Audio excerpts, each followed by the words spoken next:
Hi, everyone. You're listening to the Engineering Politics Podcast. I'm Kevin, your host and guide to the dumpster fire that is our political discourse. Today, I'm joined again by none other than Deb Fillman of the Reason We Learn Locals community and YouTube channel. Deb is a former educator, current parent, and future YouTube star. And in this podcast, we talk about the already known radical American Teachers Union and their promise to teach critical race theory in schools in all 50 states, even the states that have banned it. And we try to figure out, is there a political solution for this? Is there a social solution for this? And how do we stop this infection of racism in our schools today? And like usual, we read comments and take questions from people watching live because remember, this is live streamed on Deb's YouTube channel. You can find Deb and join future live streams by searching The Reason We Learn on YouTube. You can also join her locals community at thereasonwelearn.locals.com and follow her on Twitter at InsomnoChick. And now where you can find me, you guys know this already, at ENG_politics on Twitter. Search Engineering Politics on YouTube to find my YouTube channel. Make sure to subscribe. You can search for Engineering Politics on ThinkSpot, where you can get my ThinkSpot content. You can also search me out for my written content on Medium by going to Engineering Politics. And you can join my growing community on Locals and get Locals exclusive content like the premium video series Another Round with Kevin by going to engineeringpolitics.locals.com. I appreciate the support. All right, let's get to what you came for. This is the Engineering Politics Podcast.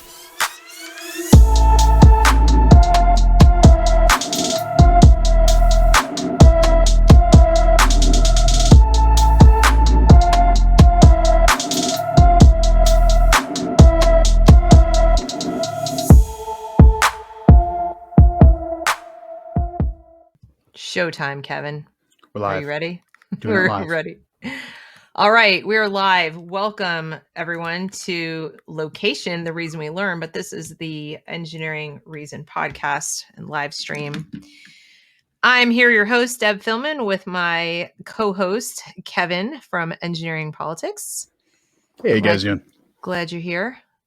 All right, we have got a good show for you tonight, I think, because we're going to talk union stuff, aren't we? Yes. Well, first of all, I think we both agree that we like unions and we want them to be everywhere. I don't know why Walmart hasn't started a union yet, because they'd be so much better if they did. So I want to start there. Didn't Ayn Rand write a book about pro-union? I don't know. Yeah, I can't even with the straight face on that one. No, I can't. No, there's a limit to okay. So what do we know? What's going on lately with the teachers union, Kevin? Yeah, I mean, I think you and I have dove into unions and just their general applicability before, but then there's the idea of a private sector union and there's the idea of a public sector union and how those are inherently different and how we should treat and look at them differently. But the case has just grown in the last week because the two major teachers unions in America have both come out, and that's the American Federation of Teachers, AFT, and the National Education Association, NEA, are showing strong support for critical race theory and anti-racism. Wait, Kevin. We're not. No, critical race theory is not a thing. They're not doing it in schools. What's the support? I'm confused. What happened in the last month or so where they actually kind of came out and prior to a month, they're like, this doesn't exist. I don't know where you're finding this stuff. These books written by all these academics, they don't exist. We don't think. They're not being sold all over Amazon, now being pushed. I just got another email because I subscribe to Audible. And they have a 2-for-1 deal, and one of them is Robin DiAngelo's White Fragility. Oh, but that's not critical race theory. That's this other thing. Well, it's not. So something I do want to get in with you later is the difference between anti-racism and CRT, because I think there actually is a difference there, and it's an important distinction. But I think we'll get through it naturally here. But both of them come out and show the support for CRT and anti-racism in schools, and by schools. Although another comment I'll get to later by Randy Weingarten, in these schools, we're not talking about universities. We're talking about high schools, grade schools, very, very young education. Yep. You and I have both seen the books, the way they push this propaganda through picture books now, the way they push the propaganda through, Blue's Clues and children's shows and Sesame Street and all this stuff. It's already being pushed. Netflix has a new one, We the People. Yeah, it's being pushed by every institution. It was already under the radar, unofficially being pushed by public schools, but now it's just officially. Now they've come out in the last week. It's official. CRT is magically a thing now. It went from not existing to being around for like decades, To since how like the dare you not let 70s. us teach it? Yeah, and so now they're just out in the open. So the AFT president Randy Weingarten said when defending against teachers who are going to teach this, even in several states that have already banned it, and several more states that are on their way to banning it. She said, "Mark my words, our union will defend any member who gets in trouble for teaching honest history." That's how they brand it, right? Honest history. What was it like during the debate? It was diversity training or something like that when Trump cited sensitivity CRT. Sensitivity training. Even worse. Sensitivity. Even worse. So But the funny thing is, it's actually true. We want to teach you to be hypersensitive to every little perceived insult. Anyway, continue. Well, sensitive to the stuff we deem that you should be sensitive Right. toward. Because Exactly. what happens to the conservative group is like, I'm sensitive that you're teaching my kid this stuff. That sensitivity doesn't count. But that's your fragility talking. Well, of course, yeah, we'll do that the next episode, I'm sure. So what she's doing here is they are pledging the AFTs to add another $2.5 million to an already existing legal defense fund for teachers who break the law teaching CRT. This, as we just like talked about before, this is like a police union saying, no, we're going to beat people if they look suspicious because, it's the law that we can't do that, but let's just build a legal defense fund and, get out of it. That is what the teachers unions are doing. Yeah. That's insane. That is absolutely insane. Yeah. You should go to your school board and be like, you cannot teach this stuff. This is, especially if it's in your state that you're pushing. If you got time to kill, I mean, right. I'd spend that time personally figuring out homeschool, but that's me. I mean, I'm a weirdo that way. Right. We'll get there. Don't worry. We'll definitely get there. And just a quick aside to the AFT, claiming to defend this stuff. They also have Ibram X. Kendi, who's slated to speak at the AFT sponsored Teach conference this week. So that'll be exciting. I'm sure he'll do his normal. I mean, that guy's he's something else. I have respect. Not respect. Respect is the wrong word, but I at least understand the credibility of some of the larger names, the Kimberly Crenshaws, the Derek Bells. Like these people at least have a bit of horsepower to back up their claims. Ibram Kendi is just like the guy is absent of any relevant thoughts. You read his book, How to Be an Anti-Racist. It contradicts itself every other sentence. Like it's amazing how this guy's got credibility. But again, I think I'll get to him later when we talk about him in the mix with all these other CRT types. So also the NEA passed a resolution pledging, and they put this on their website, the agenda of this resolution. And then I think they took it off their website because I couldn't find it there anymore after all these publications reported on what they said in this agenda. So this is what the agenda said. I'm going to share and publicize information already available on critical race theory and to provide an already created in-depth study that critiques empire, white supremacy, anti-blackness, anti-indigeneity, racism, patriarchy, cis-heteropatriarchy, capitalism, ableism, anthropocentrism. I think you were supposed to not be like judging humans better than animals, maybe. Yes. Yeah. So I had to research what that meant. And I'm like, is this like, I'm on team people and I don't know why, I don't, is this the way to make everyone vegan? I'm not sure, and all these other forms of except bugs are okay. We can eat bugs. Well, at a certain point, they're ugly, so we can eat them. Not the cute animals, right? Just not the cute ones.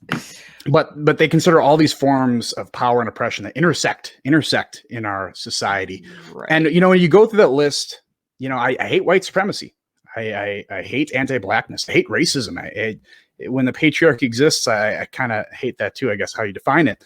But I always cue in whenever in the list they just randomly throw capitalism, which is something that is overtly good. Like thing you hate, capitalism. Yeah. Da, da, da, da. Wait, what? It is inherent. Like none of these things are inherently good, like in any way. Most of them are actually bad, depending on how you define them. Capitalism is just inherently good.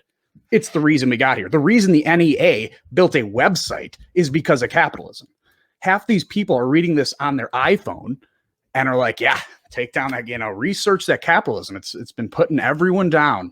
And it's just mind-blowing to me when they throw that in the list. Well, that's a little thing we call, neurolinguistic programming.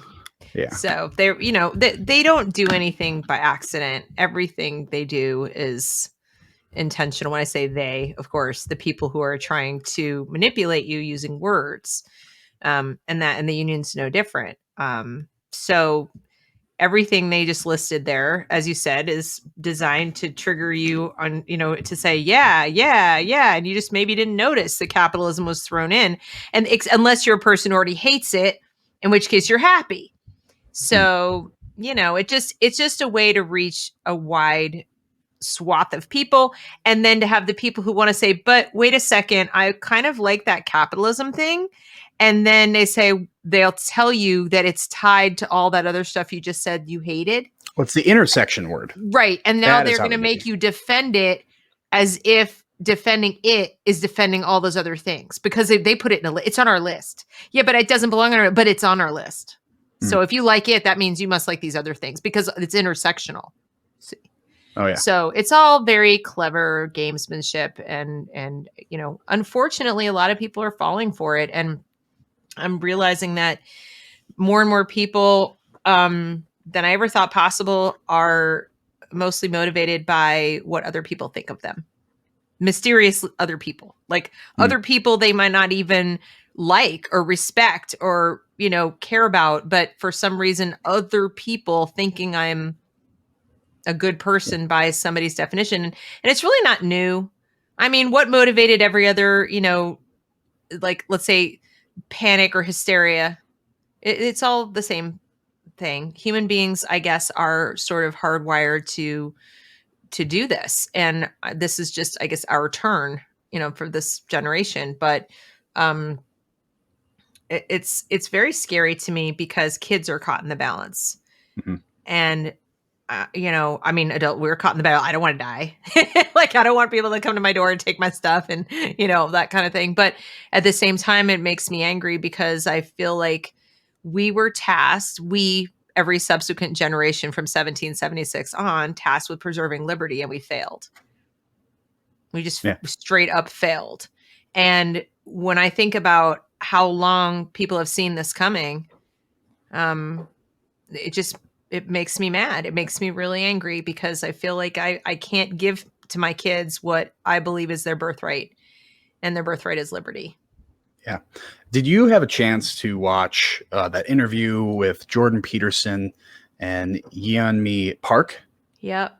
Mm-hmm. Yeah. One, if any of you watching this have not watched that, I dare you to watch it and not like start sobbing at like 8 different points. Because that was amazing. Also, I think she has started a locals community. So, oh really? Oh great. Yeah. I just joined it. Yeah, but today, Columbia University is my grandfather's alma mater. My grandfather went there, and not for college. He went for law school, but still, I mean, I can't imagine surviving what she survived, and then only to show up at Columbia and be like, yeah, I don't feel free anymore. So, or to finally, I mean, you talk about someone who grew up. She found freedom. She found freedom by trying to just look for basic food. She didn't understand freedom. I mean, when you live, we kind of have the same problem in our society now that people who grow up in America don't know freedom either. They just want to give it away because they just see it as responsibility. Yeah. Where she, through all of this hardship, finds freedom, becomes successful, comes to the bastion of freedom that is America, goes to an American institution, which has always been held up, in super high regard, and then realizes, hey, these guys are trending in the direction of the people where I came from. Right. Like, how disheartening does that have to be?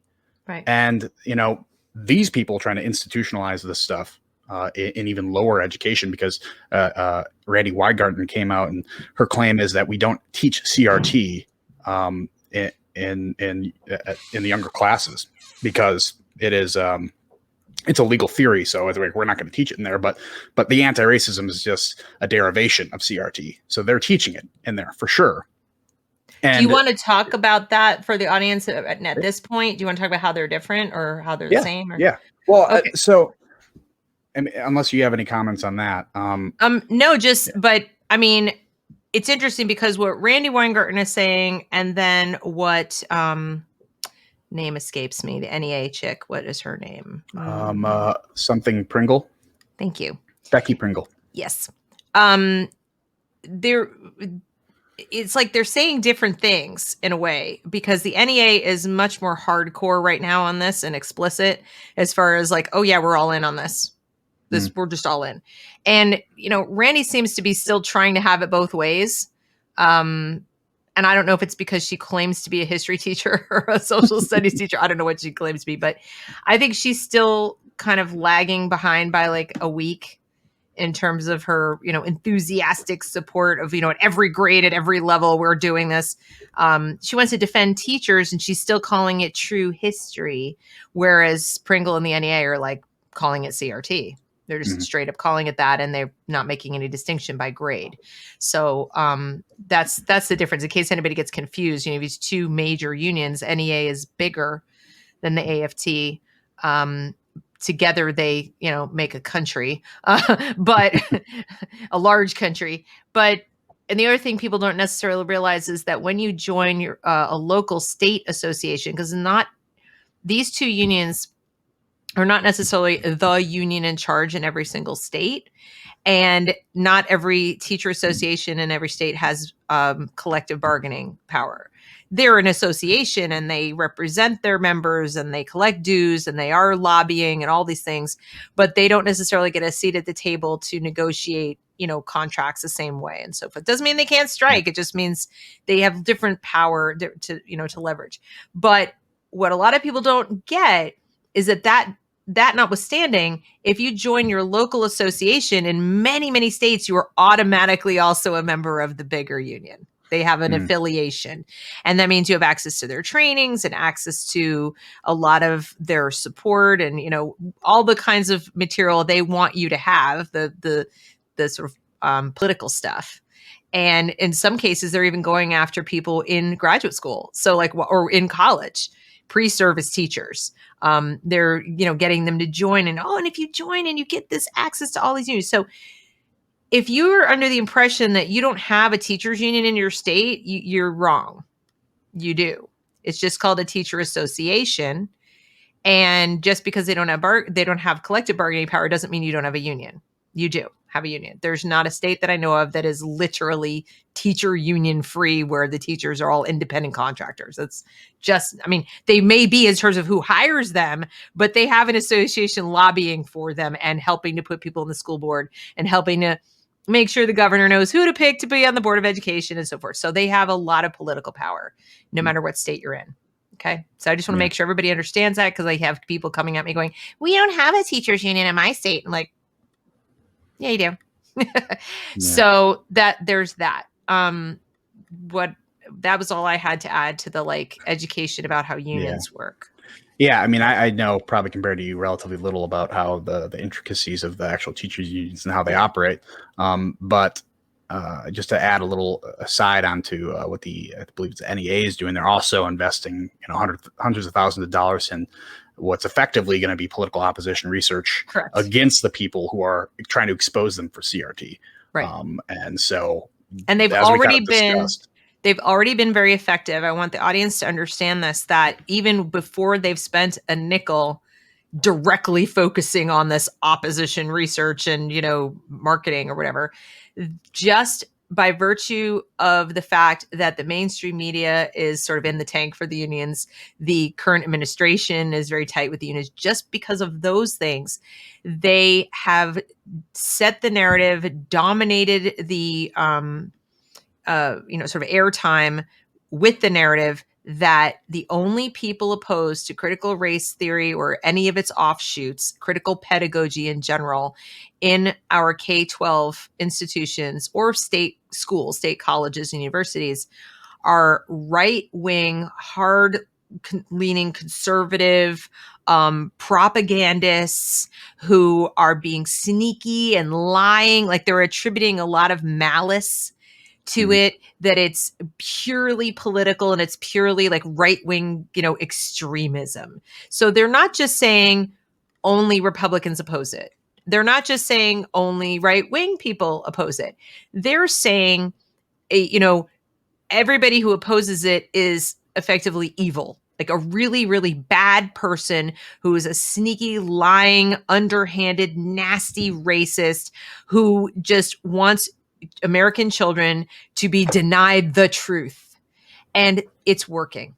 I'm sorry to tell you this because it breaks my heart, but it's not working with those of us who are probably sitting here watching this right now, who came here to watch this, or, who are already dialed in and already opposed to it. Obviously it's not working. You're looking at it and like going, like, I'm not a right winger, I'm a liberal or whatever. But it, with the people who have like a just kind of surface understanding that something's not quite right. And I'm mad that they're still making my kid wear a mask in school, that level of involvement, it is working with them. They hear something CRT and they started to go, wait, that sounds kind of bad. Oh, the people who oppose it or telling you it's bad, they're all those people you don't want to be. So if we have, let's say, 45% of the population, maybe bigger, who operate in this whole, I don't want anyone to mistake me for an evil Republican. Like, I'm going to continue to wear a mask because someone might think I'm not a liberal. Okay. If you have a large percentage of people who fall into that category, it's probably not 45%, but it's a large chunk. Yeah. They're very receptive to, here's another way you can designate that you're not one of those people. Be pro CRT. Okay. So even if you don't know anything about it, go be for it and join us with our talking points and our, all this, they call it pointing fingers and calling them evil extremists, right wing, white supremacists, etc., because that's the only people who are opposed to this. And I didn't think it would work because so many of the outspoken people against what's actually transpiring in the classroom are not Republicans. They're very clearly not. In fact, people who are Republicans and right-leaning are extremely slow to arrive at this party. It's almost like, yeah, what do you mean? We've always been against that. Like they sort of were already in a position of we don't like indoctrination in schools, so they didn't think they had to do anything different. Whereas the classical liberals, centrists, left or left center type of people are going, wait, what? I'm sorry, what? Wait, what? You're telling my kid what? And I would even go so far as to say it's the majority. I would say the majority of people who are showing up to these meetings and saying this is for the birds are not far right wing conservatives by any stretch of the imagination. They're classically liberal, and recognizing the illiberalism in this and speaking out, and they're being smeared. Well, you and I wouldn't call it a smear to be told that you're, right or something, or Republican or right wing. Although I do think it's a smear to say somebody's white supremacist, but they're being smeared. It's this organized smear campaign. And as you just pointed out, they're committing $56 million or something. No, 1,000. How many? Is it 1,000? To the opposition research? Yeah, I think it's 1,000. I think it's like it's in the thousands. Yeah. Yeah, I think it's like 50,000 or something dollars to research this opposition.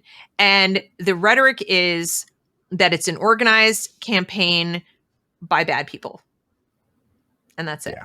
I think $127,000 is what the NEA is going to. Is that about to put it into the system, or is that the research? Yeah. Well, I think it's research. I'll have to read through it later. All told, the bottom line is that they're committing a not insignificant sum. It's not huge money, but it's money. I mean, whoever's going to get paid that amount is getting paid a fair amount of money to do research that really isn't going to be hard to do. If you think about it, it's not like Chris Rufo is hiding in the shadows. It's going to be one person on a computer just pointing at, hey, racist.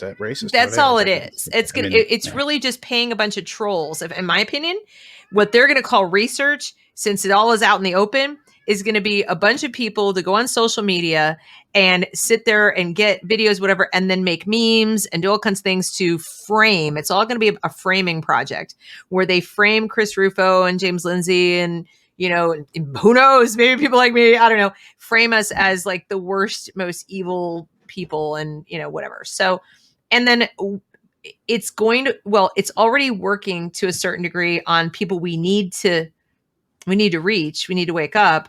It's never going to work on the people who are already against it. Right. But in terms of stopping the momentum, I think it has a good chance of working, the smear campaign. Yeah. And so, if you're watching this and anybody who is on the tip is like, tipping over, please make them aware that it is an organized smear campaign and it bears no resemblance to reality. Chris Rufo is not a right-wing conservative, and neither is James Lindsay, and neither are any of the people who are really hard line opposed to this.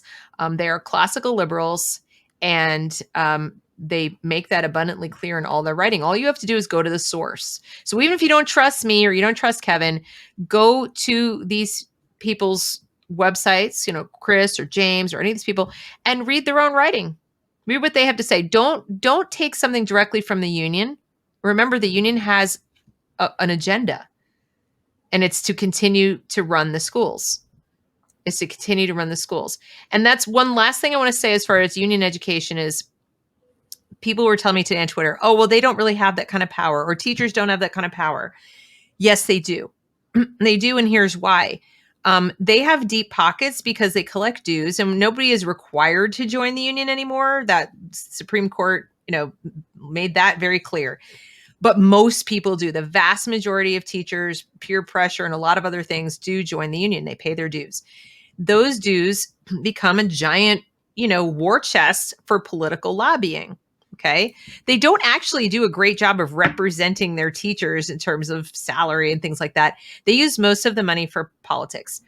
They help school board candidates get elected. They fund campaigns for union-friendly school board candidates. They fund campaigns for school teacher union-friendly candidates for public office, from mayor to city council person to, you name it. They will give a lot to candidates who promise to be loyal to them. And of course, Joe Biden is no exception. So, when you have them giving so much money to these politicians who then in turn control the money that goes to schools, it's like a big circle. And if you are an administrator and you are not friendly to the union will go to the school board they helped get elected and say, this guy's got to go, or this woman's got to go. And they will start pressuring and say, you're not going to get reelected, or we're going to make things hard for you. And, they exert pressure, and that administrator is likely to lose their job. So it's all the same tactics used by private sector unions of sort of intimidation and lobbying and political pressure and money come to bear in this public sector union. And as you mentioned at the outset, I personally think that public sector unions should be illegal. I think they're unconstitutional. I think it is insane that we are, first of all, compelled to pay our taxes for this system, this public school system. We don't have a choice. We can't say no.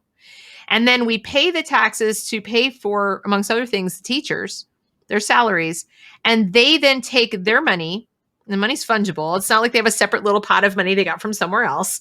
And they pay dues to an organization that is actively working against the interests of the taxpayers. It's outside of our democracy. It's like, if you're worried about our democracy and you're worried about representation, you should be very worried about public sector unions, because they are undermining your vote. They're disenfranchising you by working so hard using your own money, your tax dollars. It's not money they went out and produced something of value and earned on their own. They took it from you by force. Using politicians they helped get elected, and they're going to keep taking more from you and more from you and more from you. And they're not accountable to you as a consequence. They're only accountable to the people they put in office, and they to them. So it's like this little back and forth between those two people, and you're not even involved. Yeah. What I always say, just in general about, public sector unions, it is a government employee bargaining. A union is collective bargaining on behalf of the government. Correct. For the interests of the government. Like, correct. Do you not see where there's a possible conflict of interest there? Like, it's incredible. If you're not already part of the government, you're not a government employee yourself, you're cut out of this conversation. And people say, well, I voted. And it's like, okay, it's super. But the only candidates you had to choose from were people in all likelihood who were union friendly to start with, from both parties. Some will be like more or less union friendly, but you're not really going to get success. You'll get endorsements of the local newspaper. You're going to, this is why it's so heavily one party in some of these union strongholds. This is why it's not an accident, guys. So, they do control things. And then in terms of curriculum, because they want their teachers to do certain things, and that is to produce more people who are loyal to their interests and the politics they espouse, they will support teachers who go into the classroom and teach those values and teach those messages to your kids. so they can just have an entire society that supports what they want to support. It's just a big circle. That's all it is. You're nowhere in that conversation if you don't if you don't support what they support. You just don't have a seat at the table. Yeah, I mean, a lot of the people who will support this type of union are also against, the big guys like Walmart. Like, oh, the workers of Walmart should unionize. Well, okay, what if they unionized? The union is sponsored by Walmart, and they negotiate with Walmart with lawyers that Walmart pays, and it's like any person who would look at that union's like, no, like why would they? It takes away the whole collective bargaining part. Exactly. They don't realize that they should treat this union as a corporation, the thing that they hate so much. I'm looking at their one of their financial disclosure reports from the 2019-2020 year.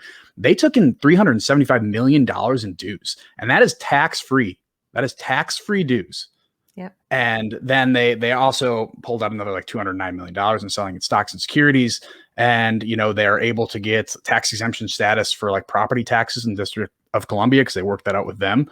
And their effective tax rate is 1.2%. Yeah. In that year. So like they're freaking out at all these, and they reinvest this stuff, back into politicians who are going to keep them in business.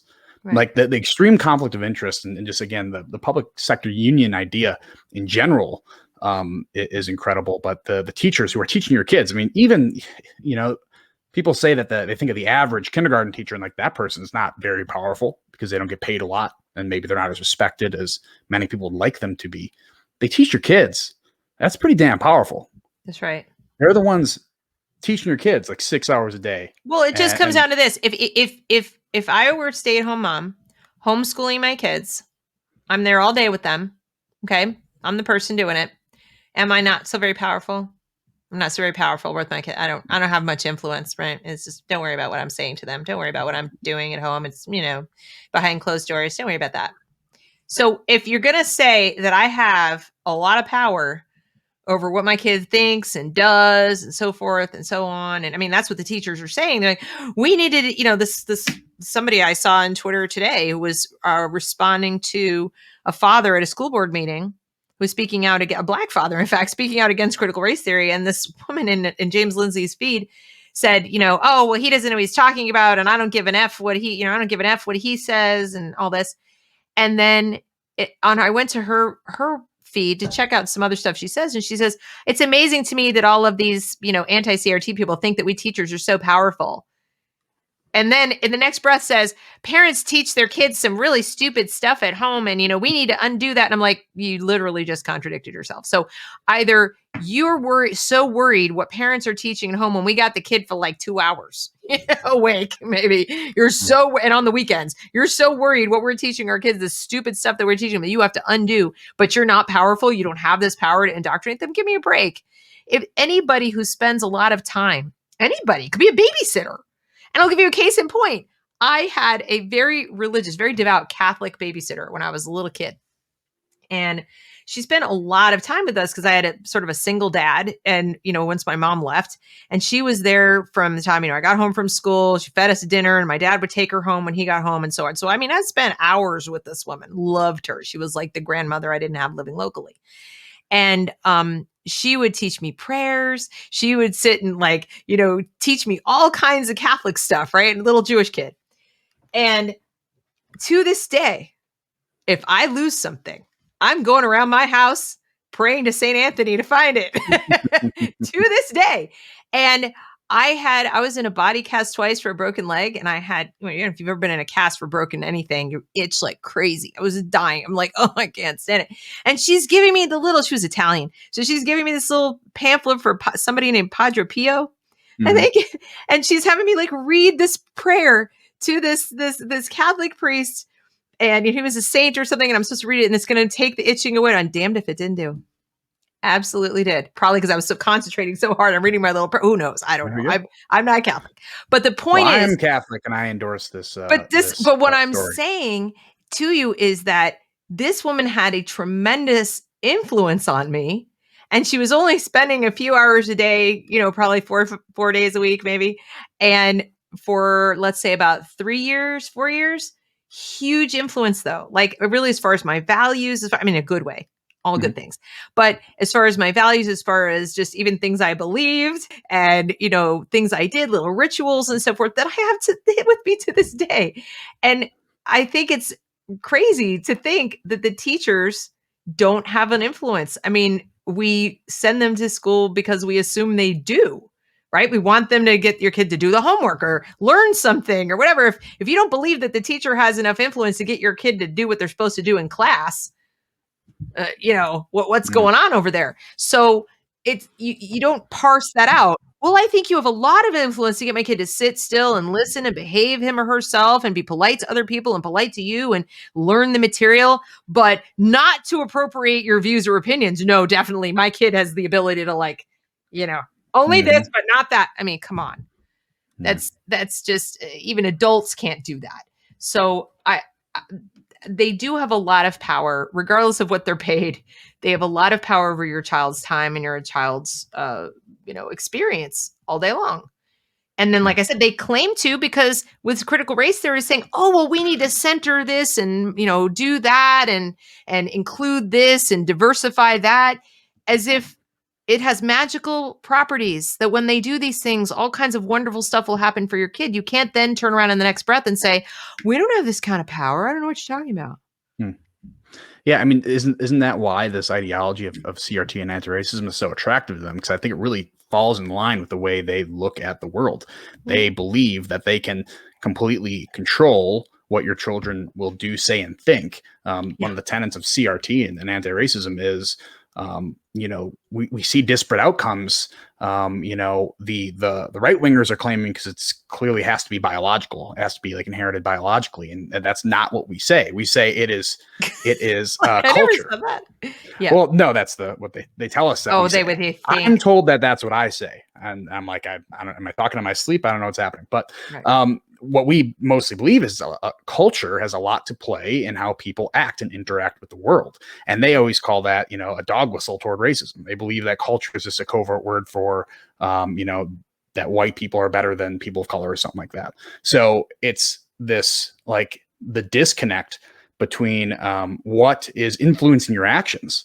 The culture around you is influencing your actions that can control these outcomes. Like, they kind of believe the same thing, that as long as we can play with your brain and mechanically tune you to, or what I think some people have overtly said, kind of doing a software update to program these kids to believe in these certain things, the same thing that CRT is doing just to the general population.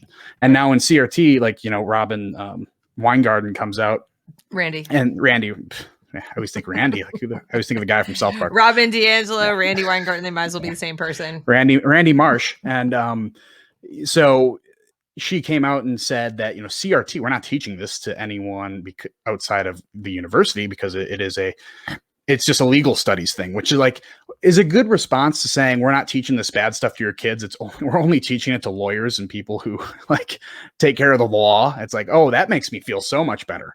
Right. It's like, okay, now you're giving it to people who are more in authority, but it's a sort of reductive nature of it. No one understands how to define CRT, or that's the claim, because it's hard to quantify by nature. It's a feature, not a bug. They do this to wiggle out of any corners that they may find themselves in when people start attacking their ideology. And I think that's the important thing for people to understand, and I've covered a lot on this channel and lots of other people have too, but just in case, is that it's really more accurate to talk about woke ideas. Okay.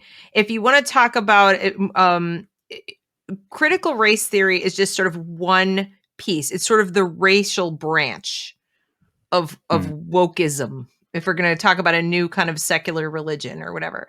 And that is to say that it's all about the postmodern idea that there are people living in a fog who are really sort of asleep to their own oppression.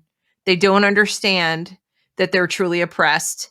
And only the postmodernists, only the people who have critical consciousness, who've achieved critical consciousness of all the different ways that people can be oppressed, have the knowledge and the ability to point it out to them. And then it's your job to make others, now that you're critically conscious and awake, So you're woke. Now you have to go wake up other people, because the only reason they're happy or content or think things are fine or think that they're free is they're asleep. They're not critically conscious. They're just like duped. They're fooled into thinking that everything is okay when in fact they're just terribly oppressed. And so from a racial perspective, it would be, if you're not white, you're not really free. You just think you are because the white people are letting you think that you are at the moment, because it's an interest convergence. They get something out of you being successful in this moment. But if the person isn't successful because they don't think there's any reason, they can't get anything out of you. So we need you to be critically conscious of that. And the only way for there to be justice is to look for all of the ways in the law and in policy and in systems and in all the stuff that there are disparate outcomes, because that's where it is. That's where it lives. That's how you know it's there. Look for a disparate outcome, and there's the hidden racism you need to go uncover. So that's kind of the race branch. Then Kimberly Crenshaw comes along with intersectionality and says, well, we need to take a look at, gender identity and sexual orientation and people who are, disabled and all kinds of other sort of minority groups, because they too are oppressed, because they're disparate outcomes for them too. And then it's really not just race, but there's also like all these intersections in society. And we need you to be critically aware of all your identities and the intersections of them, because only when you are can you really start to see how truly oppressed you are. Because you can't hold people accountable for your oppression unless you're aware of your oppression. But by the way, that's all you can do, is hold other people accountable, because it's not your responsibility to uplift yourself and throw off the shackles of your own oppression. It is the responsibility of those who are oppressing you to stop oppressing you. So the most you can do is go, stop oppressing me, stop oppressing me, you're oppressing me, you're oppressing me, you're an oppressor. But it is not your responsibility either to apparently educate the oppressor about what your life is like. It's for them to come and find out. And then they have to hold themselves accountable, and they have to make changes. But you can't, none of this can occur until you first are critically conscious of all of your oppression stuff. So that you have the race part, the gender part, all these branches that are, that are part of this sort of woke idea of you need to be critically conscious. So when we talk about CRT, it's just the race branch, and it's just about racial disparities. But in our schools right now, we have all of the branches represented. You have the gender queer theory stuff. You've got, the trans ideology. All of that is part of it. But it's really just this postmodern thing that life is a series of power struggles. Everything is interactional. Okay. And you don't exist as an individual. You can't just come and go and move around the world without being oppressed by all these other people. And until you're aware of that, you can't be liberated, I guess. And it's absolutely, that's their worldview. And so when CRT is coming to the classroom, it's not coming into the classroom as what I just said. Because obviously a kindergartner, first grade, fifth grade, they can't, like, what? The way it's coming in is in these little lesson plans designed to awaken the young child to either their oppression or oppressiveness. Okay, because if you're white, then you're an oppressor, and so on. So this is what is going on. And when people say I'm opposed to critical race theory or I'm opposed to CRT, I really wish we could call it something more like I said, critical pedagogy, or just even wokeism. It would be more accurate if we just said, I don't want woke ideas in the school. I don't. I mean, it sounds more slang to say woke, but it's also more accurate. It really is, because no, they're not teaching this college, or graduate school theory about the law. And they're not really teaching intersectionality either, not until maybe high school, but they are teaching our kids that they just don't know how oppressed they are. They just don't know how bad the world really is. And here are all these little lessons we're going to put you through to wake you up, to make you conscious of your privilege or your oppression. So you could just be conscious all the time of this, which of course translates into mental illness. Right? No, it does. Literally, you become hypersensitive to things that may or may not be real. It's a kind of cognitive distortion. But that's what they want, because then what you can do with people who are so like, on edge and on guard like that is you can come in, you can swoop in with the solution, right? And the solution, of course, will be things like redistribution of wealth, like, a suspension of civil liberties for the oppressors. So they're not going to teach our kids what their suggested solutions are yet. They first need to make them so critically conscious and critically like this, that they are more than happy to hear about how we're going to suspend civil liberties for half the population. Yeah. I think you just hit the word on the head there. The word I was looking for is critical consciousness. That you don't understand your own oppression, or you don't understand your own oppressiveness. I think there's some people out there who pointed out a good distinction. Like Karlin Brosenko is one of them. That CRT should not be distilled as something that's just anti-whiteness. I think it's a bit of a feature that goes through the back door. It doesn't explicitly, like some people are smart enough to say, no, not all white people are bad, but whiteness is bad and all white people have whiteness. Therefore, henceforth, all white people are bad. Really, they kind of go through the back door. But the whole reason why they attack this whiteness or really make up whiteness as if all white people are the same, like we meet every Tuesday, by the way, I missed last Tuesday, so please send me your notes. But there is a way around it that they get to go to the anti-whiteness angle, but they rely on us being more reductive to say, oh, this is all anti-whiteness, so they can go out and say, oh no, these people are just racist and they just want to keep their white majority or something like that. But I like the reason why it's good to not be reductive like that, because what you don't want to do, and it's something that I think Karlin pointed out quite accurately, is you do not want the CRT reaction to be white supremacy. That is what you want to avoid. You do not want to use this as a way to say, hey, look at white people, you're just being attacked for this thing. That's not a good way to do it. You got to explain it the way that you're explaining now, the critical consciousness that's trying to awaken young children, especially young children, to say, hey, you're an oppressor. Like, you're going to grow up into an oppressor. There's really no way you can get off this freeway to oppression. It's just, you need to become an ally. And it's a sick religion that does not allow for any repentance. It does not allow for you redemption. There's no way to forgive your sins. It's like you are stuck with this original sin that you cannot really get rid of. You just need to be an ally long enough and need to be used long enough so they can, push all this stuff through. But I think a lot of what you described there is, critical race theory is a subset of this critical theory. James Lindsay kind of goes into just calling it, theory in his book, Cynical Theories.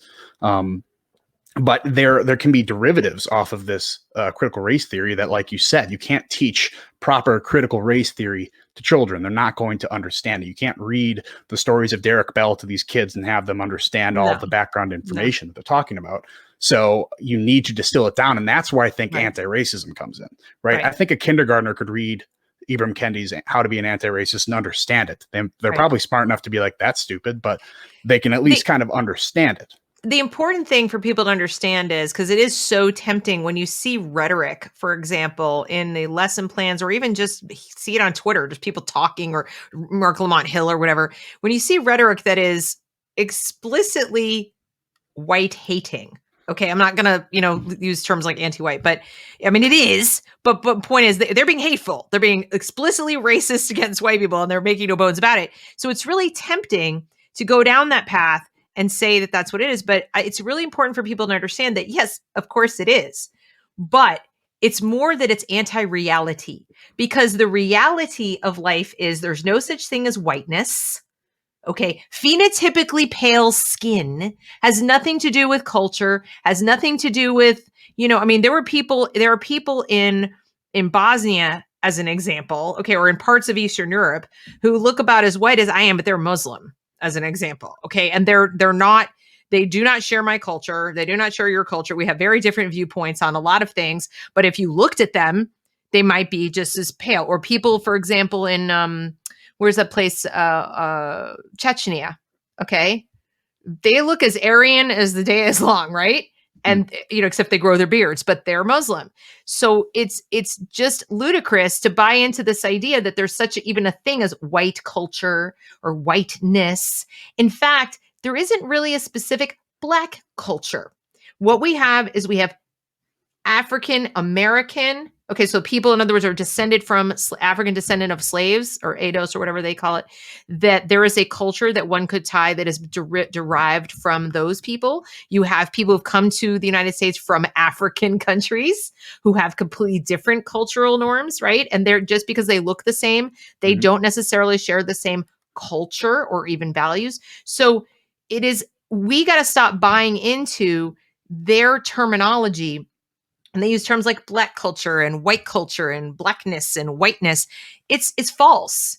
It's false. Reality is a lot more complicated than that. Reality is not as emotionally satisfying as that.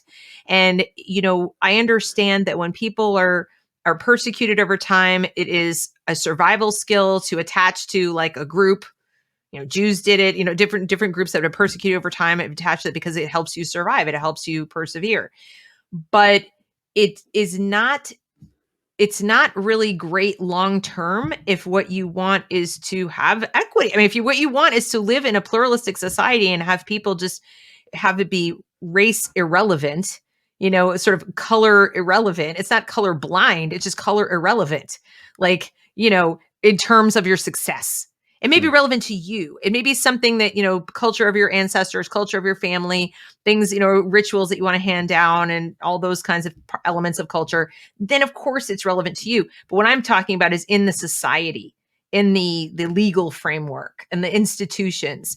We, as Americans, the American creed is that it should be irrelevant to your success. If somebody, it should be neutral. I'm going to hire somebody, and I'm going to hire the person with the best qualifications. I couldn't care less what your background Sounds is. like you're talking about capitalism, and that's from what I hear. Well, yeah, I mean, it would be if we were defining it correctly, but the thing is, when we use terms like, whiteness and blackness or anti-white or anti-black or whatever this is, we're using their terminology. By them, I mean leftist, collectivist, Marxist. Okay, that the ideas of the zero sum, us, them, false dichotomy world. And so I think it's more effective to say anti-reality and anti-American, because in this country, that is not what we believe. That is not the creed. That is not what we celebrated the other day. And whether we lived up to it that day in 1776 or not, that was the aspirational goal, was all men being, created equal, endowed by their creator and so forth. And I just think, so we have to be careful that when we point out, yes, Mark Lamont Hill is racist against white people. He hates white people. It is very clear. His rhetoric is anti-white. His rhetoric. Okay. That is very different from saying this set of theories or wokeism is this. Okay. Yeah. And because that won't be effective. It's not even that I'm afraid like white supremacists are going to rise up. They either are or they aren't. I'm not operating from a position of fear. I'm operating from a position of wanting to be effective at helping people understand what's going on. And what is going on is it's two competing realities. That's literally what it is. There's the reality that we see that is objective reality that you can measure with your five senses and quantify. And there's the reality that the woke church, the woke temple, the woke theories is pushing. And it's a pseudo reality. So James calls it. It's a pseudo reality based on subjective measures that are constantly changing. It's an ever moving target. You will never, ever be there or get there or whatever. Why someone would want to live in such a dystopian reality, I will never know. But in order to live there, they had to create a pseudo morality and a pseudo logic to go with it. That's why nothing they say makes sense, because it's illogical. That's why the morality is so twisted that it's perfectly okay to discriminate against people because discrimination. That's a pseudo morality. And that one will fall without the others. If you don't maintain all of them at the same time, the whole thing falls apart like a house of cards.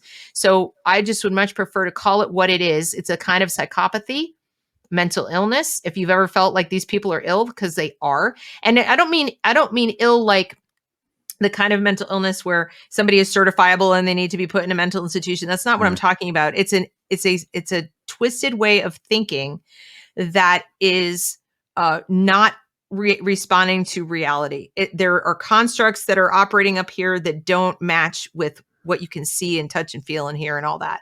And that's not real. I mean, I would argue it could be officially labeled as a mental illness, because if you ever meet a true believer of this stuff, I mean, reality, like our objective reality, is the antidote, the drug toward it, and they're super reluctant to take that, unfortunately. No, they will react like you're feeding them poison. Yeah. And that's kind of how you know you've got somebody like really over the edge. In a video I did the other day, I showed a clip of a woman who won a contest. It was like a high school kid won a contest for an anti-racist video. And she got so passionate. This disgusting reality in which we live. And she just was like, her whole face and her cadence was like cult member. And listening to her, I'm like, on what planet do you live? Like it's has nothing to do with actual reality.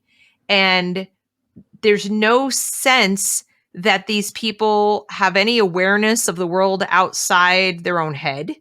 I mean, forget outside this country, outside their own school or outside their own town. And even within their own town, they obviously don't have much exposure to other people who think differently, because then they might be jarred awake. The irony is it's so much projection. They're telling us we're asleep, and they're literally asleep. They're like wandering around in a nightmare. And the problem is that we are subjected to their nightmare because they're in positions of power over our children, in particular, with the teachers unions and the teachers and so forth. And they look for all the world like people who mean well. They have smiles. We care. You know, we want to help you. We care about your children and my kids, our kids, and we're going to do the right thing and teach them the truth and all this. And nobody wants to believe that the people caring for their children have ill intent. And I actually don't believe that most of them do have ill intent. I think they sincerely believe they're helping. Just like, the people who went and joined, various cults thought they were sincerely doing the right thing. They brought their kids along. This is for my child. This is so important. That's what we're dealing with right now. Heaven's Gate like type stuff, minus the spaceships. Fortunately, dang.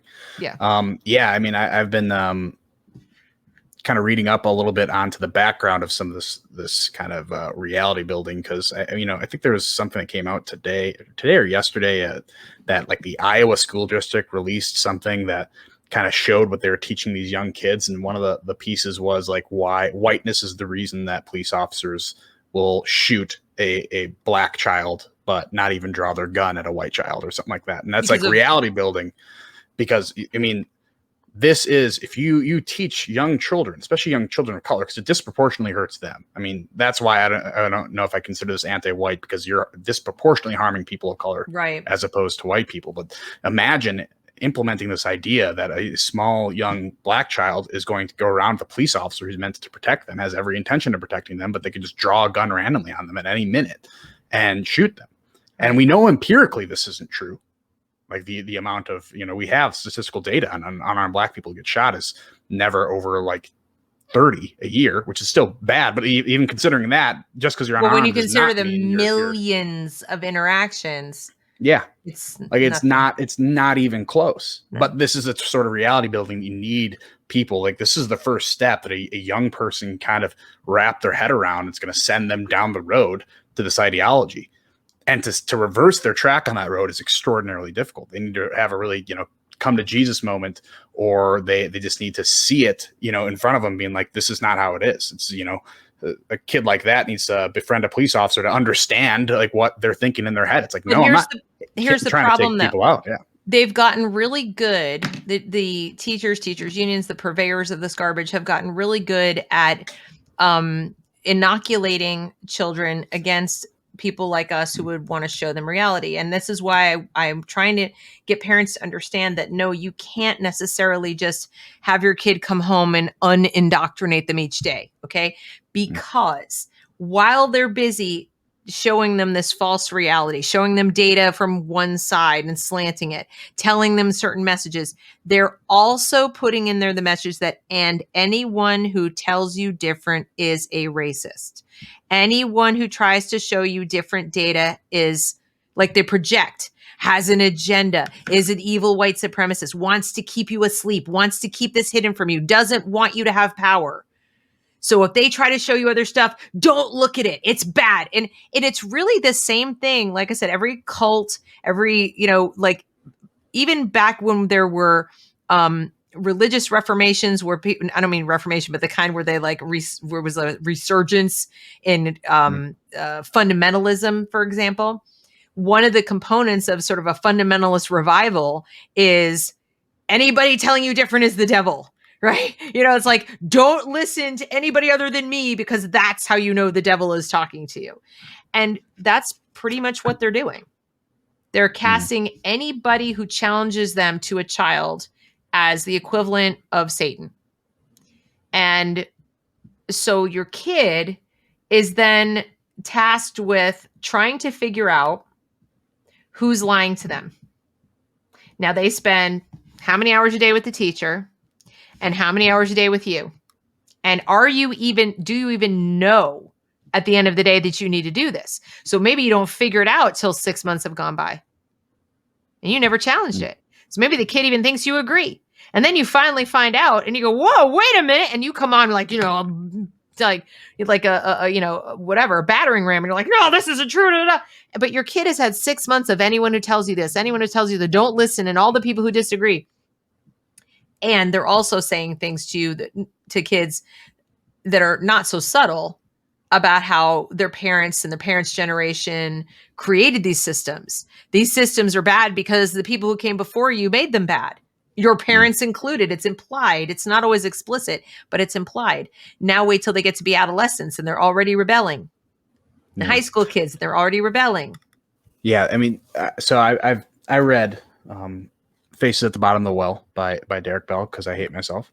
And I don't know if you ever read that. No, yeah, right. I don't hate myself. Right. Well, I mean, I'm just trying to figure out, why, like, who are the thought leaders of this movement?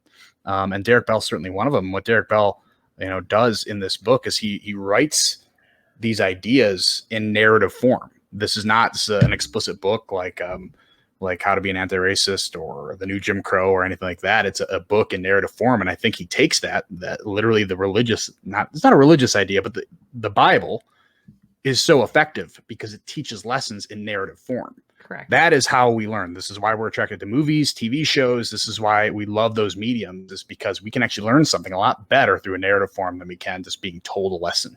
Right. And so, he does it there. He's got a lot of legal background in there. He's a law professor, and this is again CRT, which is taught in law school.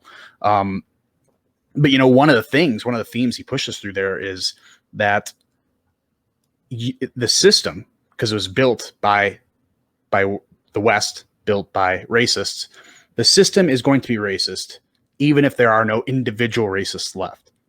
So, I mean, think about that. Even if there is no white person, no one who's got any racist intentions, the system will still be racist. Therefore, it needs to get taken down. And this is why they attack institutions, or not institutions, basically ideas like capitalism, free markets, just a description of human behavior. But I mean, this is why they attack these things, is because it's kind of built in the narrative they're telling themselves. I mean, he's literally building this book just like kind of the Bible. He's trying to teach you lessons, except for I don't think he does it super effectively. I don't know if you ever read the book, but he just kind of hits you over the head with a bunch of stuff and some like really interesting evidence. But then his final story in there, because I read it because I wanted to see, are you just going to build a fiction to prove your point? And for most of the book, he actually really supplies a lot of evidence to back this up, like historical evidence to back this up. But then the last one, he literally had to make up these people, because the worst thing he did the whole time is saying all white people are the same. Again, like we meet every Tuesday or something like that. Like, sure, yeah, all the white people are inherently bad. But the last one, he did that exactly what I was afraid he was going to do. He had to build this false white people race that absolutely hated, black people in no uncertain terms to prove his story. So he literally used fiction to say, this is how you should look at them. This is how you should look at whiteness, is because of these fictitious people I made. And to me, that was just like, I don't know how this can be, relevant material in college for any major. but especially in law, like this guy is one of the archetypes of CRT, which again derives down to different things like what I call anti-racism, which to me is the less mature form of CRT. This is why I think there's a distinction that I think I'm beginning to see between CRT and Ibram X. So when I say CRT, I'm talking about Derek Bell, Kimberly Crenshaw. Sure. When I'm saying anti-racist, I'm talking about Ibram Kendi and Robin DiAngelo. I think they're two different. All that Ibram X. Kendi did is he took critical race theory, and he doesn't deny that it had a huge influence on him. Mm-hmm. He doesn't deny it, okay? But all he's done is it would be like somebody taking Marx and saying, and now here's what you got to do. And here's how to put the Marxism into actual action. So all that Kendi did was he said, okay, yeah, that's true. That's true that racism is at the heart of every interaction. Racism is underpinning every law that we have, every institution that we have. It's all racism. And the reason that, you ever see any disparate outcomes is not because that's reality and how life works for everyone. And you just happen to be cherry picking statistics that show black against white in these areas. But interestingly, we're not looking at the NBA or football or, entertainment or, we're not looking at poor white people. No. We're only going to look over here. See, that's here. So he's just taken and given you a blueprint or an action plan for, okay, so in order to be anti the racism that critical race theory told you about, critical race theory told you it was there. This is the theory. Interestingly, we abandon the fact that it's a theory and we tell you it's a theory that is fact at the same time. So there it is. And now what my book tells you is how it's literally called how to be anti this thing that was identified, the kind of racism that is not in individual action, the kind of racism that doesn't even live just in individual people. It's just like everywhere. But of course, it's in the people too. So here's what you do. It's the work. All Kendi did was he took critical race theory and actualized it. That's it. So, to sit there and go, oh, well, they're separate and they're totally different. It's like, that's utterly ridiculous. That is that's like saying, I have a theory that you could take a bunch of stuff and mix it together and make a birthday cake. I have a theory. It's, I think there's this delicious food item that you could make from butter and sugar and flour and stuff like that. And I think it would make delicious food. And then somebody comes along and makes a cookbook and say, oh, this has nothing to do how to make a cake. And I think there's a thing called cake. No, they have nothing to do with each other. Really? But so here's the interesting observation I've made in the attempt. And I've talked about this to Truman of Return to Reason. I talked to him a lot. And we had a phone conversation to see if what I'm seeing is actually in reality. When I listen to people, especially on YouTube, who are like the CRT types, the actual Derek Bell, Kimberly Crenshaw CRT types, they hate Ibram Kendi and Robin DiAngelo. They hate those two. I always thought they hated Robin DiAngelo because she's a white lady hopping on the cash train, but they actually hate her, like the way she puts her ideas. And that's what has me thinking. I'm like, is there some a little bit? I think they hate them because they're making money off a relatively new kind of anti-racist theory that is a branch off of CRT that's been around for decades and hasn't made the money, but has had the influence. Or to me, I also think, like Ibram Kendi says, the way you fight past discrimination is present discrimination. The way you fight present discrimination is future discrimination. Are they saying the quiet part out loud? Like, are they being way too overt in the way that they're presenting this, critical race theory? I was just thinking, as you were talking, like maybe they're pissed off because they thought they were really getting there the nice, slow, like Soviet KGB way. And along come the overreachers who want to grift and make money, and they're going to blow it all up because they're being too overt about it. I don't know, but I'm not really hearing a coherent argument from Bell and Crenshaw, whatever, about why they hate them. So, they might say like, oh, we hate him. And he said that. And it's like, be specific. Why do you hate And that's them? The thing. Every single time I've heard, oh, I hate these people, they never expand on it much. That's why we're left to fill in the blanks. And to me, if I hate somebody, like let's say somebody came along and they took Ayn Rand, they took, somebody that I think has great ideas, and they gave a like how to be an objectivist book. Okay. And the book was like really obnoxious. And it had things like, just walk all over people and you're the most important person ever living. It was basically like a how to be a narcissist kind of a thing, which is so misrepresenting of what objectivism is, right? It just feeds into everybody's fears about what it is and wouldn't be the real thing. I would be very explicit. I would be saying, I hate these people because, first of all, they're lying. That's not what it means. And let me explain to you how it's wrong in detail. And I would go through and I would pick it apart, line for line, and explain, comparing and contrasting to the original text and saying, this is why this is totally false and wrong and a grift. Okay. This is some kind of weird cult. Don't pay any attention to this. In fact, these people should be run out of town because they're giving this a bad name. And in fact, objectivists who look at objectivist critics, the people who criticize Rand and say those very things about her. So they're not giving a how-to. They're like, oh, this is why you should hate it. They're very explicit about why they're wrong. And they go to great lengths to explain. I've not heard Bell and Crenshaw do that. I've not heard them say. So it makes me feel like maybe you're right. Maybe they're just pissed off because they're collecting the money and those guys aren't.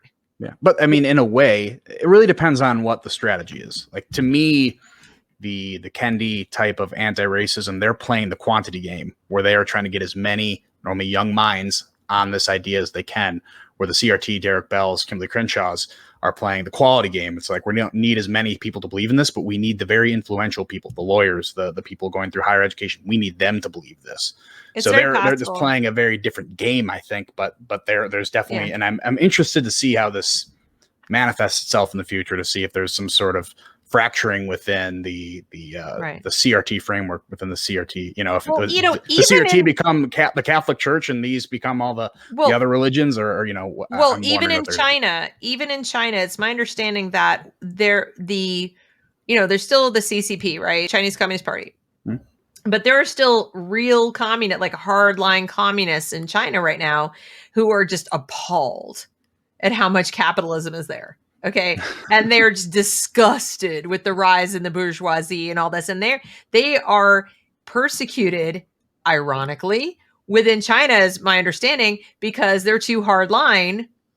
Yeah. But they're, so they don't like what's going on there. So I think there are people in any kind of cultural revolution or any kind of, idea competition like this, where you have your purists and then you have your like, we're going to use this part, but not this part, but we're going to do that. This works for us for this, but think about it. Kendi is making bank. So is D'Angelo, pushing Marxian ideas, but for tall coin. Okay. Like, I'll take $25,000 to talk to you for half an hour. I mean, it's such a giant contradiction. And I'm not saying that, Crenshaw and Bell, wouldn't get paid. Bell's not with us anymore, is he? He's dead, right? Yeah, I don't know if he passed. Anyway, but I mean, I think I'm not saying they don't get paid to speak. I'm just saying I don't get the feeling that was their priority. Like you, I think they're more purists, that they're more like, oh no, we want these ideas to advance through the academia and the culture and the institutions and become, the way people think. Replace the Enlightenment with these ideas. I'm not sure Kendi and D'Angelo will give a fig about whether they replace the Enlightenment. I think they're working out some psychological problems. I think if they do replace it, like Kendi's, I think, angling for a bit of a political angle by trying to get the Department of Anti-Racism up, which is just, that would be the worst thing to ever happen. Well, okay, since slavery, the worst thing that ever happened. He'd be like Robespierre, but with with braids. Nice. I mean, yeah. So, I'm doing a book review with Truman, and we're reviewing F.A. Hayek's Road to Serfdom, and one of the main ideas in there is the communists hated the socialists hated the communists. But they understood that the converts between both of them are really easy to capture because it's the exact same thing effectively. A little bit, their profits might be different, and a little bit of differences in their ideology, but they claim to hate each other. But who they hate in reality is the liberal. That's who they absolutely hate. Of course. So I see the anti-racism CRT in that way. It's like they might start hating each other because of the profits that they follow, but you as a parent, you as a student need to understand they hate you more. Like they hate us more than they hate each other. Right. I'm not even like a little bit interested I mean, it's interesting we talked about this, but that's about, I'm not really interested or going to spend 1 minute of my time worrying about why they hate each other or what they hate about what they think of each other. That is like a complete waste of my time.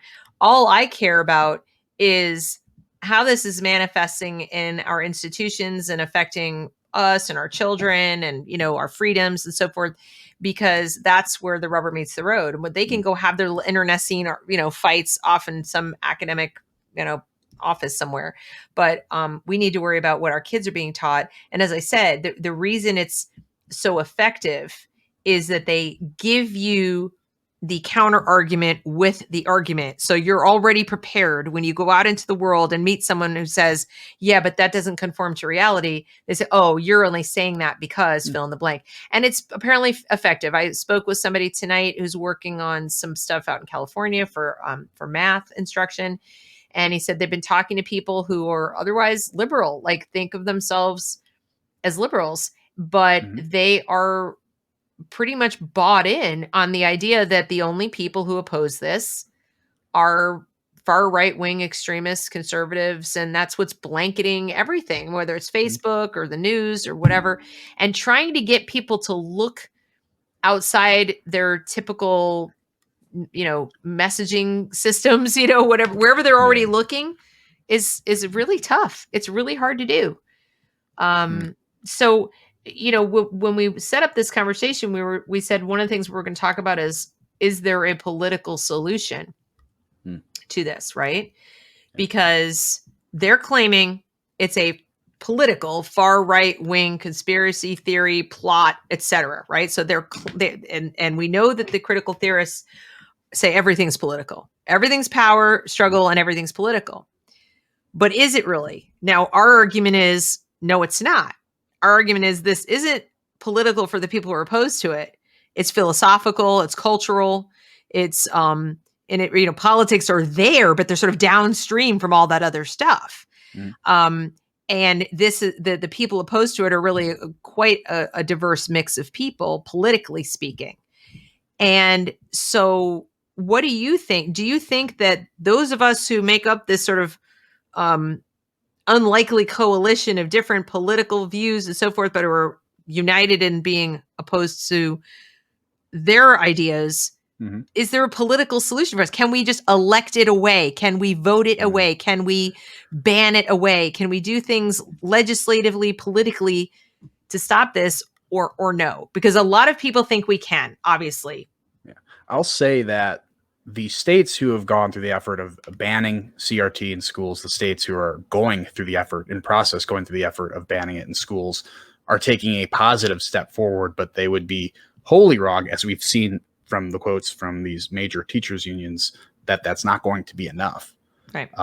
You can't, I think it's going to have to be a two-front war here. I think it's got to be a little political, just because the problem a lot, especially with conservatives, is they're not willing to use their political power when they have it, which is a worthwhile goal. I don't want to use political power to hammer home my beliefs or force people to believe in what I believe. The only problem is the opposing side does.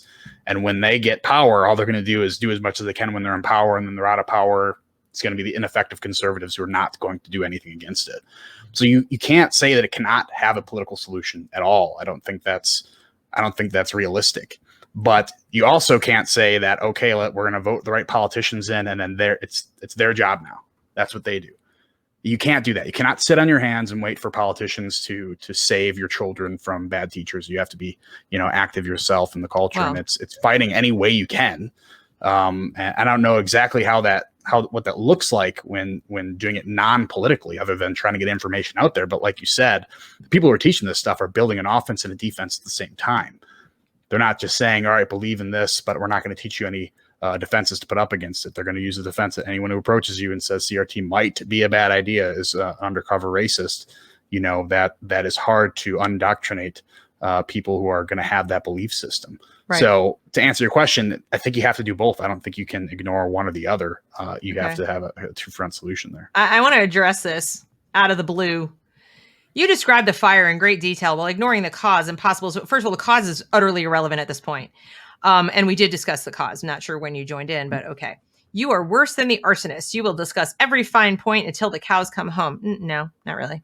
But what we are trying to do is counter some of the bad arguments being made in the media about what the shape of this thing is and what it's called. So if we never address the lies, if we never sit there and say, no, that's actually not what it is, and it is this is what it actually is, then people are left with only that. I'm not going to sit here and stay silent and let the people who want to burn down the country define what they're doing in their terms. I'm going to say what it is in plain English so my audience can understand it. Kevin, would you like to address that comment? Because that's way out of left field as far as I'm concerned. I think we explained in some detail why we were talking about the postmodernists and all this other garbage, because they're claiming that they're the only ones who understand reality. And there are people who are susceptible to that. We're like, okay, they seem smart. All right. Yeah. I mean, you have to explain the origins of anything to get to its root cause. There's just so many different iterations of what has come before. It started with Marx, although it's not always super useful to bring up that it's Marxian in philosophy. You also can't just throw it out there and go, oh, it's Marxian and be done with it, because that sounds so hyperbolic and people go, oh, whatever. It's reductive. You have to explain how it literally is. And then maybe people will be like, oh, crap. Yeah, it really is.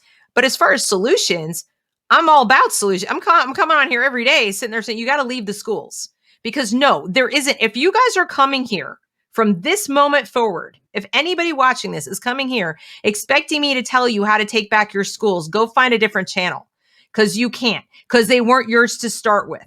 They're government schools. Let me say it again. They're government schools. Government runs them. Government and its union lobbyists that it funds and that it gets, I scratch your back, you scratch mine. They do a little dance.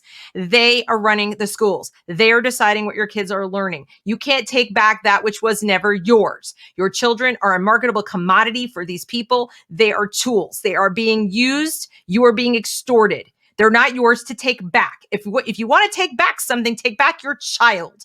Your child belongs to you, at least for a little while longer. The longer you submit your child to the government system, the more likely they are to play their little in loco parentis game and literally take your child away from you, because they're already deciding that your views are insurrectionist and extremist and terribly dangerous. So the longer you oppose this and continue to send your kid into the lion's den, the more likely they will literally take your child from you, because guess what? They actually do have the power to do that increasingly. And every day that goes on, they have more of it. It's a lot harder to pull somebody into something than to put a wall up and keep them there if they're already there. So yes, you have power to take your kid back. That's your solution. You cannot take your school back. You can go to all the school board meetings you want. You can stand up there and be super brave and have people make videos of you. And you can speak eloquently against this horrible, toxic ideology. You can do all of these things and people will applaud while they sit on their sofa and go, oh yeah, you go, you do it. Oh, that's wonderful, as they send their kid back into the school. But you will not change a damn thing. You're not going to move the needle one single bit. My solution, you're not going to like. I know you're not going to like it, but it's leave. It is literally the only power you have. But guess what? It's a huge power, because they have nothing without your children. Without your children, they have no dollars. The funding is actually tied to butts and seats. So if you get as many of your friends as you can round up to just unenroll, even don't tell them you might come back. Do it for 6 months. Take a long vacation, get a babysitter to watch your kids while you go to work. It would be less dangerous to their mental health and their intellectual development than sending them into that cesspool of hell. Okay?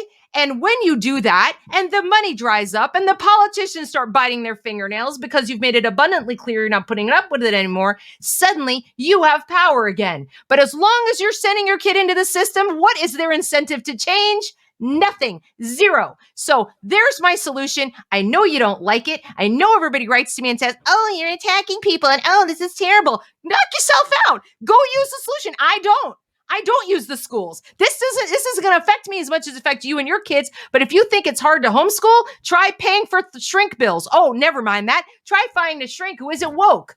Try finding somebody who's not going to say, you're the bad guy, mom and dad. So that's my solution. And I'm very sorry you don't like it. Well, if you'd like something more specific, then my solution is get 10 of your favorite people together that you work with, that you know in your neighborhood who have kids a similar age.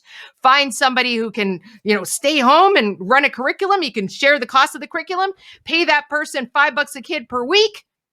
They'll be making the equivalent. If it's 15 kids, they'll be making about 75 grand a year. And that's a pretty tidy sum. You don't need to spend hundreds of thousands of dollars or whatever on private school. Go find a church basement. Go find somebody who has a big living room or a barn and do it. Get it done. That's my solution. Sorry. Yeah. No, this is why I don't get on your bad side.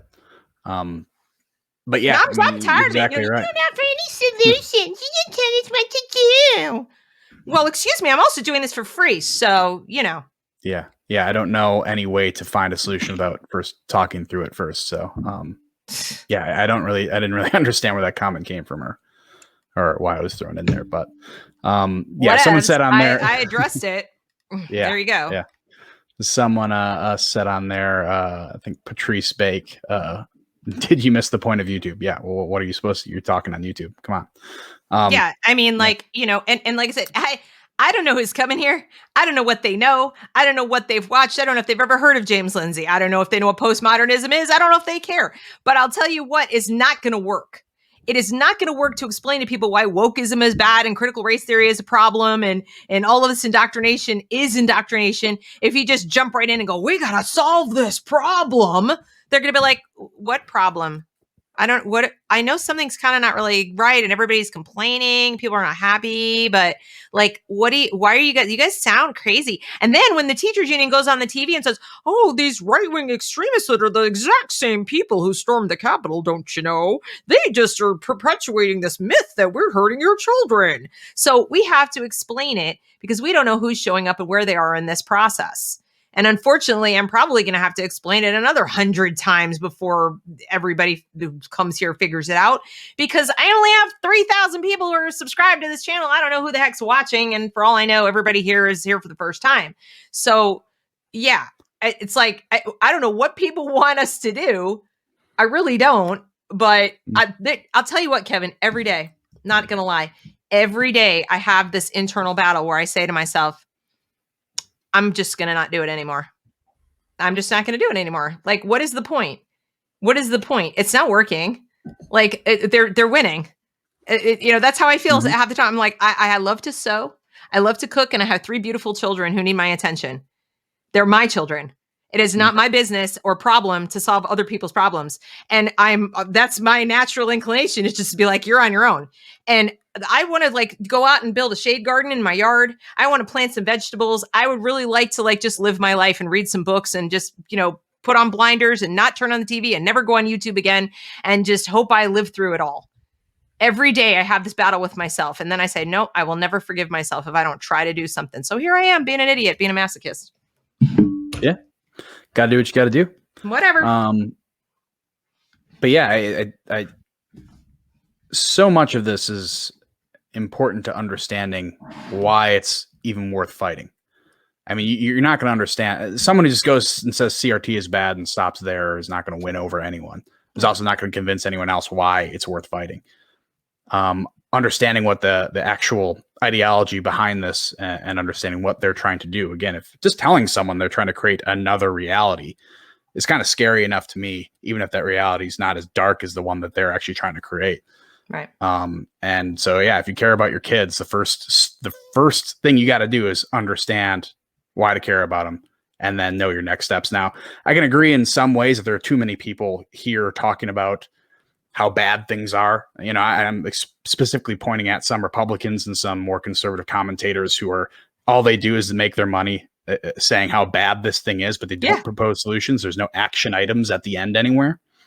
And so that's why I think that that's a good place for, smaller creators like you and me to come in and say, okay, here's the steps you can take. Cause I'm in the midst of this. I'll admit my kids are in public school right now because only in the last, year or so have I kind of learned more and more about, why there's no possible way that I can really go in there and try to hold the school board accountable. Like that's not going to be effective enough. Right. I was naive enough, I think, let's say 8 months ago to believe that I could truly do that. Then, the thing that really opened up my eyes is the shutdowns. my kid's not going to school ever, and they're just getting shut out, and they're getting, I mean, they lost a whole year of education last year because of how powerful the teachers unions are, how powerful they are keeping the teachers out but still getting paid, and not teach the kids. So it wasn't even necessarily CRT that opened my eyes to this, Sure. but now it's just another thing to pile on top. You're in good company of having figured that out. It's like, I think that was the light bulb moment for a lot of people. Is like, wait a minute, they have a lot of sway over my life, and honestly, I think that's as good a reason, even if you're like not sure about all this other stuff, right? Mm-hmm. Consider the fact that your livelihood, your existence, your coming, your going, your all this stuff was held by these people for 15 months in many states. In some states it wasn't, obviously, very few, but some.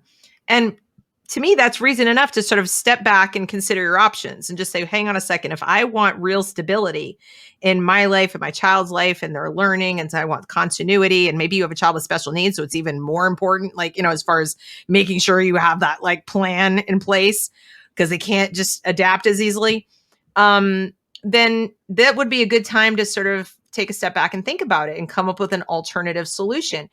And look, I could be wrong. I could still be wrong. There are people, and the beauty of being 50 states and territories and whatever is that there may be states or localities where it could be effective. You could go to your school, but you could solve this problem politically and legislatively and be reasonably home free for your child's particular years of education. It's possible. Okay. The possibility exists. What I'm saying is that at large, like by and large across the whole country, if you're looking at, can we take back public education? That's the point I'm trying to make, is that like, no, that I can't have a YouTube channel aimed at like everyone and say that that's even remotely likely. Okay. Now you, Kevin, only you can choose, and anybody watching this, only you know individually what's going on down on the ground in your town. Okay. I just want you guys to be wide awake to the reality of the situation and really understand how unions work, how school boards work, even at the local little town level. Okay. It still matters with how people get elected because they have money to get elected.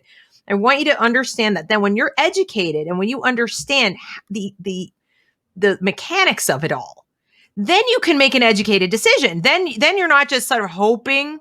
It's not wishful thinking that my school seems okay. And you could really look and you could really say, all right, I know these 5 school board members personally, and they're pretty cool and they agree with me. And then I went to the meeting and they assured me this and that and the other, right? So then you have a better sense of what's going on. But as I said, as a resource, I have to address everybody. And so when I address everybody, I say, look, the solution is if you want to be 100%, if you want to be 100% certain that your kid is not being indoctrinated, that your kid is not going to come home and go, maybe I'm really a boy, or whatever. Any of that, whatever it is that concerns you about all of this stuff. It could be some things more than others. If you want to be certain, the only way to be certain is for you to do it yourself. And it sounds like I'm saying, and the sky is blue and like the sun comes up in the east. But for a lot of people, that's still not a given because they still believe they don't have the qualifications. They still think it's not feasible. Like, oh, no, I have to have schooling 8 hours a day and it has to be these 5 subjects and so on. And so I'm just trying to say, look, no, the solution is a lot simpler than you think it is. Yes, you are capable and it is worthy of your consideration. If you want to be certain, if you're not concerned with being certain, totally different. We're having a different conversation. But if you're coming to me going, then that's my solution. Yeah, I think the first episode of the series that we did, I asked you the simple question is if really any 2-parent household who prioritized it high enough, could they be able to homeschool their kids? 100%. And your answer was yes. And the first thing you said was school doesn't have to be from 8 to 2 like it is at a normal school. No. And already to me, I'm like, duh. That wasn't even something I considered. And that's what I mean. It's like a lot of people just need that piece of information. The schools, the teachers unions and the teachers are very fond of saying, the parents don't know because they're not certified, and they will be explicit that way. They will tell parents, you can't do this. They're opposed not just to school choice, but to homeschooling. And their argument is always the same. The parents don't know how to do it. They don't know how children learn. They don't know this. They don't know that. I'm sorry. That to tell a parent, especially when a lot of the teachers aren't parents. Okay, Randy Weingarten's not a parent. To say, oh, parents don't know how children learn. I'm like, does that pass the smell test? We have observed our children learn everything from how to sit up to how to hold a spoon to how to, walk and talk. And while we can't explain it to you and write a dissertation, I mean, I could, but most parents can't sit there and say, like, this is exactly how children learn and acquire information. What you know as an observer of your own individual child and how your own individual child learns and picks up information and retains information is 1,000 times more valuable than anything some student read in a book, because it's to do with your child. All those theories and all those books have to generalize. They're based on research, which is not, wacky. It's real. If you're talking about like Piaget and people like that, they've done research, but some of it's really old, and they don't know your kid. And so I think parents need to have a lot more faith in themselves and their own abilities. And then too, understand that there are lots of people out there like me, and I'm small potatoes compared to what else is out there as far as professionals who can help you on this path, who have produced curriculum, who are there for consulting purposes, who are there just on a volunteer basis wanting to help you, retired educators, grandparents who've raised children and grandchildren. There are so many people out there who can help you. It's just a matter of asking. In many, many cases, it's a matter of asking. I've had grandparents write to me and say, I'd be willing to do this for my grandchildren. What do I have to do? What would I need to get started if I want to do this for my grandkids so that my kids can go off to work and do what they need to do? I live nearby. What do I do? How do I get started? That's an option if you have family nearby, so it's going to be, the solution is going to be different for each family, but I bet you that putting your head together with your partner or your friends and your family and your community, you can figure it out. If you make it a priority, you can figure it out. Yeah. You can certainly figure it out long enough to send a message to the public schools. That's why I say, like, when I talk about mass unenrollment, people are like, they're picturing 13 years or 5 years or 6 years. Like, they're picturing whatever they have left, like, oh my God. And I'm like, what if it were like 6 months? What if it were 6 months where you had to kitchen table it or figure it out or stick the kid on time for learning in the computer, but with enough people doing it that the school boards and the teachers unions and everybody went, oh my God, we just lost half the school district, all at once. Nothing. No amount of going to school board meetings, and especially now that they're stopping public comment, they're cutting off mics, they're having people arrested. I mean, there's no amount of fighting with an existing system that's going to be as powerful as simply not showing up to the system. Just don't show up. Yeah. Don't be there anymore. That is the one thing that they can't change on a dime, how they are funded. They are funded. There are multiple different ways, but they all in some way, shape, or form tie to enrollment. Yeah. Yeah. So in the interest of me having to put my daughter to bed a half hour ago. You're good. I think it's good to sum up if you need an example of why, another reason to pull your kids out of school. The whole purpose of especially younger education is to prepare your kids for the real world. And as you can see by what I just listed out, the comments directly from the two largest teacher unions in the nation, that's not their priority. That's all I need to know about them is they're no longer prioritizing actual education, actually preparing young minds for the real world or for actual objective reality. They're preparing them for their reality.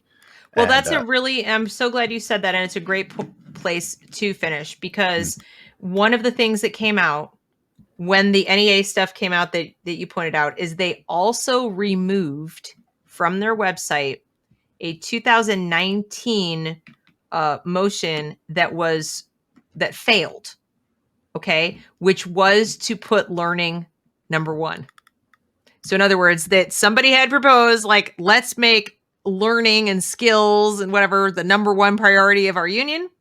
It was defeated. And it was still on the website as part of the record that there was this thing that read like how you and I would like it to read, that this will be our number one priority. And it said defeated. And up until I think yesterday, it was still there. And some people still have screen grabs of it. I think maybe Chris Rufo or somebody has a screen grab. It is now gone. It's gone. You have to go look for screen grabs of it. So that's really the point. What Kevin just said is the point, that their priorities and your priorities are not even close to the same thing. Okay. So that's, and now you got to go put your daughter to bed. Hopefully she's sleeping somewhere in the house. So, real quick, let's just say, Patrice, depends what your goal is. A viable option. Do I think it's possible to get that passed on a case-by-case basis? I suppose it's possible. It's theoretically possible to get teachers' unions banned from a state. All these things are theoretically possible. I think you have to think about what is the goal. If you have a camera, you're still just like with a police camera, you're still dealing with something that's an after action situation. So something has to happen and something has to get reported, and then you have to go back and get the footage, and now you're doing damage control. When you're talking about your child's mind and learning, I would like to think we don't want to do after action stuff, ideally. Yeah. I've answered this question before, and the way I answered it is good police officers always want a body cam on them. Yeah. So they can prove that they're doing good work. Correct. I think if there's going to be a huge pushback of teachers saying we don't want them on them, that's already your first red flag there. Of course. Yeah. But I don't think you're going to get a situation where you're going to be able to tune into TV, like watch the teacher. I don't think that's going to occur. If you get it passed, it's probably going to be a for the record kind of situation where if there's an issue, we'll go back and we'll look at the video. Yeah. That's what I think is going to happen. So, and if it even comes up. But Kevin, I thank you for devoting all of this time, and thank you for indulging me in my little rant and not cutting me off. Well, at least I got to kind of mark down I want to mark down what you edited out those clips. I was scared. I was about to crack open a beer and being like, all right, let's watch this. But I always make the little clips at the end, so I'm going to have to clip that part out and just it's going to be Deb Destroys. That's all I'm going to label it as. Oh no. Okay. Well, I do get a little hot under the collar, but I hope people take it as I actually really do care a lot about this. And I do get frustrated when people are like, but you don't do that. And it's like, you want to go tell people they don't have solutions. Go tell the people in the schools. So anyway, but thank you guys. Thank you guys for listening, and we will catch you next month. Yeah. Right. Thanks for joining. Thanks a lot. All right, there it is. I hope you enjoyed that conversation. I know I did. Make sure to support Deb and join the Reason We Learn Locals community at thereasonwelearn.locals.com, and give her a follow on Twitter at InsomnoChick, and make sure to subscribe to her YouTube channel so you can get any future live streams and all the other wonderful content she puts up there as well. And as for me, you can follow me on Twitter at ENG_politics. You can search me out on YouTube by searching Engineering Politics. You can join my ThinkSpot page by going on to ThinkSpot and searching Engineering Politics. But as usual, the best way to find me, get my newest content, and support this podcast is the Engineering Politics Locals community. I strongly urge you to join this growing community at engineeringpolitics.locals.com. I appreciate your consideration. Let's build a community together. Thanks for listening. This is the Engineering Politics Podcast.